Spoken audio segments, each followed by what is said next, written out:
بسم اللہ الرحمن الرحیم۔ ناظرین سامعین، السلام علیکم ورحمۃ اللہ وبرکاتہ۔ جیسا کہ آپ کے علم میں ہے کہ امام نووی رحمۃ اللہ تعالیٰ علیہ کی تصنیف لطیف بستان العارفین کی سیریز جاری و ساری ہے، اور آج ہم اس کے 38ویں درس مبارک کا آغاز کرنے جا رہے ہیں۔ یہ حدیث پاک سابقہ مختلف درسوں کے اندر اس کے مختلف پہلوؤں کے اوپر بات چیت آپ احباب سے کی گئی۔ آج ایک اہم موضوع کے اوپر آپ سے چند ایک گزارشات کرنے جا رہے ہیں۔ یہ حدیث پاک امام ترمذی نے کتاب الایمان کے اندر ذکر کی، اور امام ابن ماجہ نے کتاب الفتن کے اندر درج کی ہے۔ حضور نبی کریم رؤوف رحیم صلی اللہ علیہ وآلہ وسلم آپ کی بارگاہ اقدس میں حضرت معاذ رضی اللہ تعالیٰ عنہ حاضر ہو کے عرض کرتے ہیں کہ یا رسول اللہ صلی اللہ علیہ وسلم، مجھے ایسے عمل کی خبر عطا فرمائیے جس کو اختیار کرنے کے بعد میں جنت کے قریب ہو جاؤں اور جہنم سے دور ہو جاؤں۔ یہ حدیث پاک طویل ہے، اس کے ایک اہم حصے کی جانب آپ کی توجہ مبذول کروانا مقصود ہے۔ حضور نبی کریم رؤوف رحیم صلی اللہ علیہ وآلہ وسلم نے ارشاد فرمایا، ثم قال، پھر فرمایا، الا ادلک علی ابواب الخیر، کہ کیا میں تمہیں بھلائی کے ایسے دروازے کی جانب رہنمائی نہ کروں جس کے نتیجے میں فلاح نجات تیرا مقدر بن جائے۔ آقا علیہ الصلوۃ والسلام نے ارشاد فرمایا، الصوم جنۃ، روزہ ڈھال ہے، والصدقۃ تطفئ الخطیۃ کما یطفئ الماء النار، فرمایا صدقہ گناہوں کو ایسے مٹا دیتا ہے جیسے پانی آگ کو بجھا دیتا ہے۔ صدقہ ایک اہم فضیلت، شرف اور اہمیت کا حامل ہے۔ قرآن کریم کی روشنی میں اور احادیث مبارکہ کی روشنی میں اگر صدقہ کو دیکھا جائے تو صدقہ ایک ایسا عمل ہے جس کے نتیجے میں آدمی کی عمر میں برکت،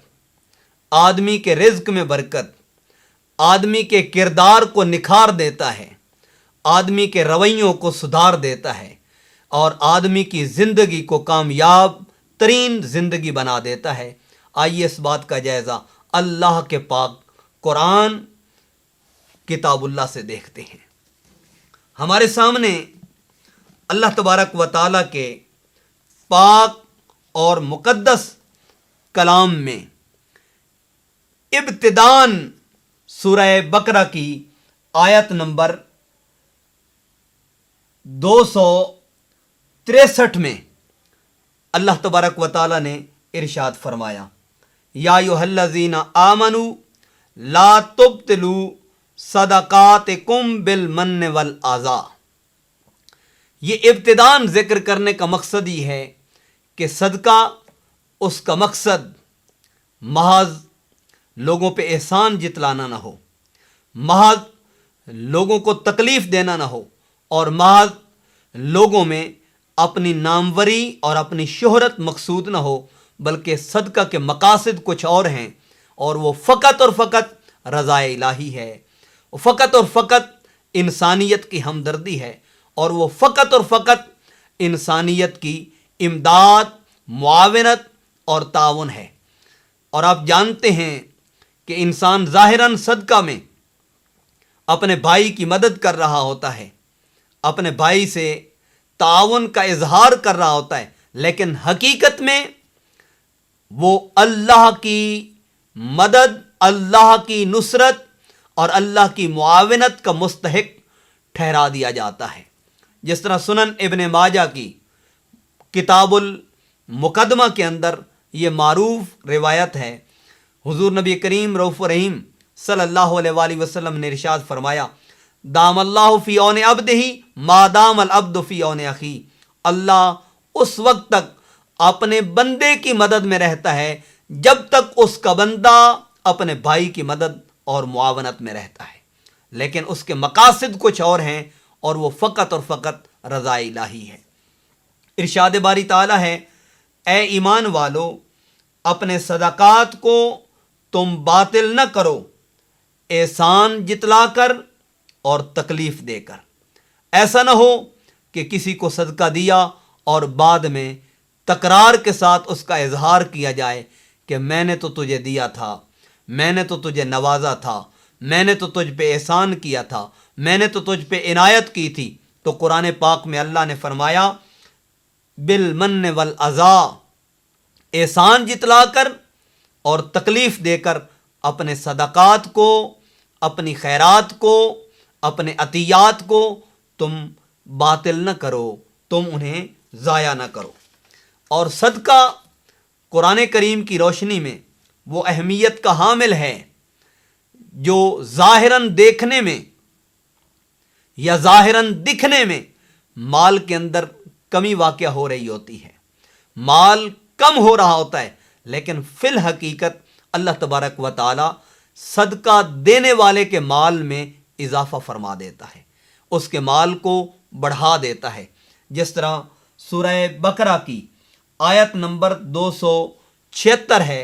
ارشاد باری تعالیٰ ہے، یمحق اللہ الربا ویربی الصدقات، فرمایا اللہ سود کو مٹا دیتا ہے، ہلاک کر دیتا ہے، ویربی الصدقات، اور اللہ تعالیٰ صدقات کو بڑھا دیتا ہے۔ گویا جو صدقہ کرتا ہے اس کے مال میں نقص اور کمی واقع نہیں ہوتی، بلکہ اللہ اس کے مال کو بڑھا دیتا ہے، اس کے اندر برکت کو داخل فرما دیتا ہے، اس کے اندر اپنی رضا کو شامل فرما دیتا ہے، جس کے نتیجے میں آدمی ظاہراً کم خرچ کرتا ہے، مگر اللہ نے اس کے اندر اس قدر برکت داخل فرما دی کہ جہاں دیگر احباب زیادہ خرچ کر کے اس چیز کو حاصل نہیں کر پاتے، صدقہ کرنے والا کم خرچ میں اس چیز کو حاصل کر لیتا ہے۔ اور یاد رکھیں، اللہ تبارک و تعالیٰ نے صدقات اور خیرات کرنے والوں کے لیے اپنی بارگاہ سے اجر عظیم کا وعدہ کیا ہے۔ اور یاد رکھیں، جس کے لیے اللہ اجر عظیم کا وعدہ کرے اس کے اجر کو کوئی روک نہیں سکتا، اس کے اجر کو کوئی ختم نہیں کر سکتا، اس کے اجر کو کوئی کہیں رکاوٹ واقع نہیں ہو سکتی۔ ارشاد باری تعالیٰ ہے، یہ سورہ احزاب کی آیت نمبر 35 ہے، ارشاد باری تعالیٰ ہے، والمتصدقین والمتصدقات، صدقہ کرنے والے مرد اور صدقہ کرنے والی عورتیں۔ یہ حدیث پاک تو آیات مبارکہ تو اگرچہ طویل ہے، لیکن اس کے آخر میں اللہ تبارک و تعالیٰ نے ان اعمال کو اختیار کرنے والے، مثلا ان المسلمین والمسلمات والمؤمنین والمؤمنات والقانتین والقانتات والصادقین والصادقات والصابرین والصابرات والخاشعین والخاشعات والمتصدقین والمتصدقات والصائمین والصائمات والحافظین فروجہم والحافظات والذاکرین اللہ کثیرا والذاکرات اعد اللہ لہم مغفرتا و اجرا عظیما۔ ان اوصاف کے مالک مرد اور ان اوصاف کی مالکہ عورتوں کے لیے اللہ نے اپنی بارگاہ سے کیا نوید، کیا بشارت اور کیا خوشخبری عطا کی ہے، وہ قابل ذکر اور قابل توجہ ہے۔ فرمایا اعد اللہ لہم مغفرہ، اللہ نے ان کے لیے بخشش کی نوید عطا کر دی، اللہ نے ان کے لیے بخشش کو تیار فرما دیا۔ وَأَجْرًا عَظِيمًا، اور بہت بڑا اجر۔ اب اللہ کی بارگاہ میں بہت بڑا اجر، جہاں انسان کا شعور، انسان کا ادراک اور انسان کی فہم و فراست نہیں پہنچتی، وہاں پر اللہ کی بارگاہ سے بندے کے لیے اجر ہے، بندے کے لیے مغفرت ہے، بندے کے لیے نوید اور بندے کے لیے بشارت اور خوشخبری ہے۔ آپ سورہ مزمل کا مطالعہ کریں، اللہ تبارک و تعالی نے بڑے خوبصورت انداز میں اس چیز کو واضح فرمایا وما تقدموا لانفسکم من خیر تجدوہ عند اللہ هو خیرا واعظم اجرا واستغفر اللہ ان اللہ غفور الرحیم۔ فرمایا جو تم آگے بھیجتے ہو وہ اعمال فرائض میں سے ہوں، واجبات میں سے ہوں، سنن میں سے ہوں، مستحبات میں سے ہوں۔ ایک صدقہ واجبہ ہے جسے زکوٰۃ کہتے ہیں، اور دوسرا صدقہ نافلہ ہے۔ فرمایا وما تقدموا لانفسکم من خیر، اور جو تم آگے بھیجو اپنے لیے بھلائی میں سے، فرمایا تجدوہ عند اللہ، اسے اللہ کی بارگاہ میں پاؤ گے۔ گویا جو بھلائی کو آگے بھیجتا ہے، صدقہ اور خیرات کرتا ہے، اس کے لیے دو انعامات ہیں۔ ایک اللہ کا تقرب، کیونکہ تجدوہ عند اللہ، اللہ کی بارگاہ سے پائے گا، اور دوسرا جو اس نے آگے بھیجا ہے اس کے نتیجے میں اللہ تبارک و تعالی اپنی بارگاہ سے عطا فرماتا ہے۔ ہوا خیرم و اعظم اجرا، فرمایا اس سے بہتر بھی عطا کیا جائے گا اور بہت بڑا اجر۔ واستغفر اللہ ان اللہ غفور الرحیم، اللہ کی طرف سے بخشش ہے، اس کی طرف سے مہربانی اور عنایت ہے، اس کی طرف سے رحمت ہے۔ تو گویا جو اللہ کی بارگاہ کے اندر صدقات میں سے، خیرات میں سے، اعمال میں سے، اور اپنے اچھے کردار اور اپنے اچھے رویوں میں سے اس کی بارگاہ میں پیش کرتا ہے، اس کو بھی ایک اچھے انداز میں پاتا ہے، اور اس سے بہتر اللہ کی بارگاہ سے انعام و اکرام کو پاتا ہے۔ صدقہ فضائل کے اعتبار سے، شرف کے اعتبار سے بہت بڑی فضیلت رکھتا ہے، لیکن جو چیز سمجھنے کی ہے وہ یہ، جسے امام بخاری نے اپنی صحیح البخاری کے اندر ذکر کیا، اور یہ کتاب الزکوٰۃ کی روایت ہے۔ باب ہے اتقوا النار ولو بشق تمرۃ، فرمایا آگ سے بچو اگرچہ گٹھلی کے ایک حصے کے برابر، یعنی آدھی کھجور کے برابر بھی تمہیں اپنے آپ کو آگ سے بچانا پڑے تو اپنے آپ کو آگ سے محفوظ فرماؤ۔ یہ روایت ہے حضرت عدی بن حاتم رضی اللہ تعالی عنہ سے۔ یہ روایت کرنے والے ہیں حضرت عبداللہ بن معقل۔ وہ فرماتے ہیں میں نے حضرت عدی بن حاتم سے یہ روایت سنی، انہوں نے فرمایا میں نے حضور نبی کریم رؤوف رحیم صلی اللہ علیہ وآلہ وسلم سے سنا، حضور نے فرمایا اتقوا النار ولو بشق تمرۃ، فرمایا آگ سے بچو اگرچہ کھجور کے آدھے حصے کے برابر ہی صدقہ اور خیرات کر کے بچو۔ گویا آدھی کھجور اگر کوئی صدقہ کرتا ہے اللہ اس کے اجر کو بھی ضائع نہیں فرماتا، تو جو اس سے بڑھ کر خیرات کرتا ہے، صدقہ کرتا ہے، اللہ تبارک و تعالی اس کے اجر کو ضائع کیسے فرماتا ہے۔ اور یہ بات یاد رکھیں، جہاں تک صدقہ اور خیرات کا تعلق ہے، سخاوت کا تعلق ہے، عطا کا تعلق ہے، نوازنے کا تعلق ہے، تو اس کے اپنے آداب ہیں، اس کا اپنا ضابطہ ہے۔ جب آدمی ان آداب کے دائرہ میں رہتے ہوئے آدمی صدقہ کرتا ہے تو اس کا اجر اللہ کی بارگاہ سے پاتا ہے، اور اگر آداب کا دائرہ ترک کر دیا جائے، آداب کا دائرہ چھوڑ دیا جائے، تو پھر وہ سخی اللہ کی بارگاہ سے اجر کا، نجات کا، بشارت کا، خوشخبری کا اور اس کی مغفرت کا مجدہ نہیں پاتا، بلکہ وہ اپنے آپ کو جہنم کا مستحق ٹھہراتا ہے جب آداب کو بجا نہیں لاتا۔ اور جو آداب کو بجا لاتا ہے اس کے لیے نوید ہے، اس کے لیے مغفرت ہے، اس کے لیے نجات ہے، اس کے لیے راحت اور رحمت ہے۔ یہ صحیح بخاری کتاب الزکوٰۃ کی یہ روایت ہے۔ حضرت ابی ہریرہ رضی اللہ تعالی عنہ آپ فرماتے ہیں، حضور نبی کریم رؤوف رحیم صلی اللہ علیہ وآلہ وسلم سے فرمایا، وَرَجُلٌ تَصَدَّقَ بِصَدَقَةٍ فَأَخْفَاهَا حَتَّى لَا تَعْلَمَ شِمَالُهُ مَا صَنَعَتْ يَمِينُهُ۔ آپ فرماتے ہیں حضور علیہ الصلوۃ والسلام نے فرمایا، ایک شخص جو صدقہ کرتا ہے اور صدقہ کو اتنا خفیہ رکھتا ہے، اتنا چھپاتا ہے، یہاں تک کہ اس کے بائیں ہاتھ کو خبر تک نہیں ہوتی کہ اس کے دائیں ہاتھ نے کیا کیا ہے، اس کے دائیں ہاتھ نے کیا صدقہ کیا ہے، اللہ کے راستے میں کیا خرچ کیا ہے، تو اس کے نتیجے میں آقا علیہ الصلوۃ والسلام نے یہ آیت مبارکہ تلاوت فرمائی جو سورہ بقرہ کی آیت نمبر 271 ہے۔ فرمایا، ان تبدوا الصدقات فنعما ہی، اگر تم صدقات کو ظاہر کرو تو یہ بھی تمہارے لیے بہتر ہے، لیکن مقصود باقی مخلوق کو ترغیب دلانا ہو، ریاکاری مقصود نہ ہو، سخی کہلانا مقصود نہ ہو، اپنی بڑھوتری مقصود نہ ہو، اور اپنے آپ کو سخی مشہور کروانا مقصود نہ ہو۔ اور پھر فرمایا،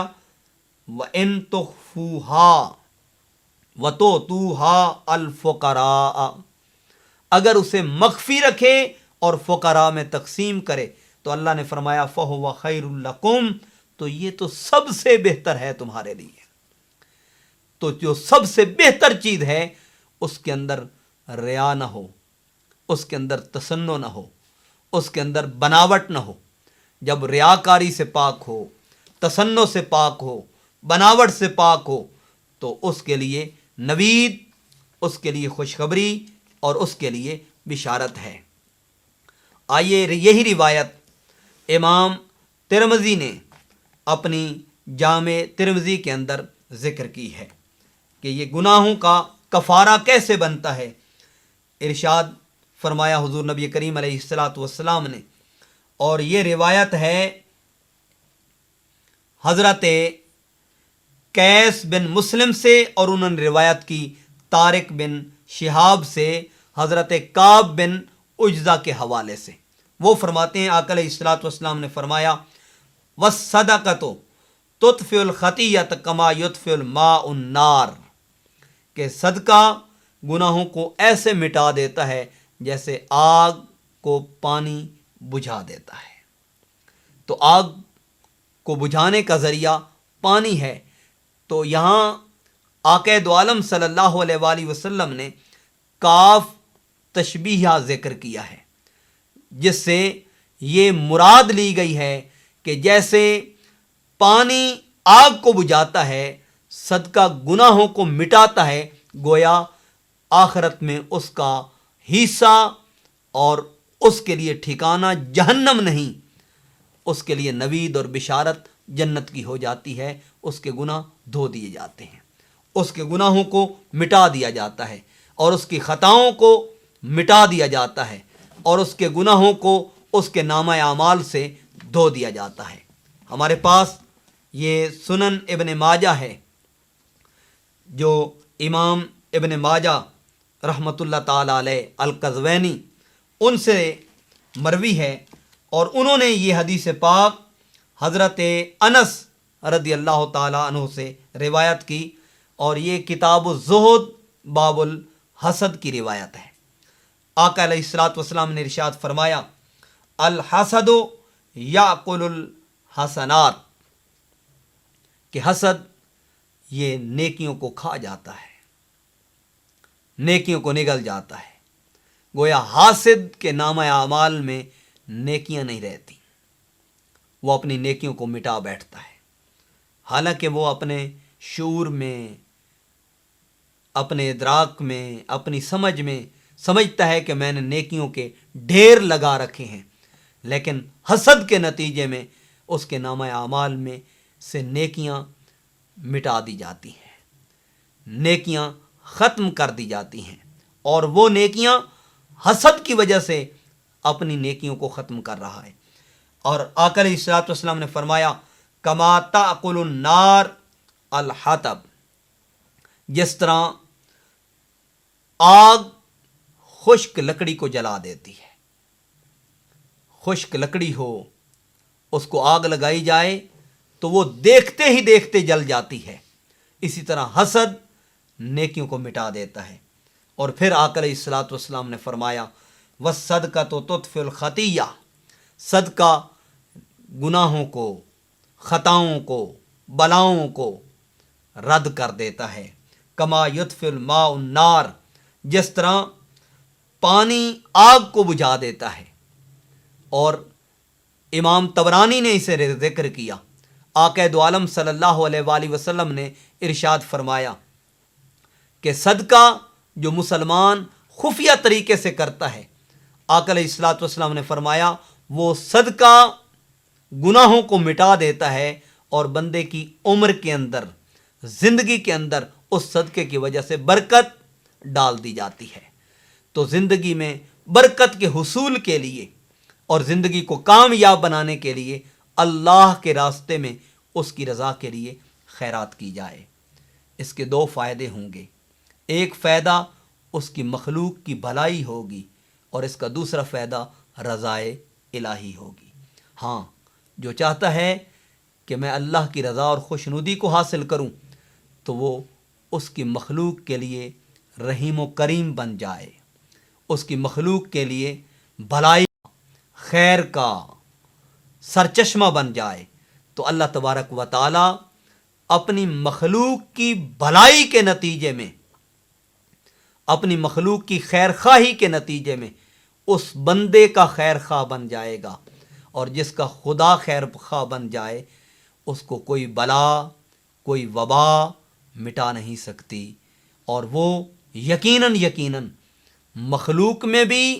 برگزیدہ بن جاتا ہے، اور اللہ کی نگاہ میں بھی وہ چنا ہوا بن جاتا ہے۔ واللہ یختص برحمتہ من یشاء واللہ ذو الفضل العظیم، اور اللہ اپنی رحمت سے جسے چاہتا ہے چن لیتا ہے، یہ اس کا فضل عظیم ہے۔ بہت شکریہ۔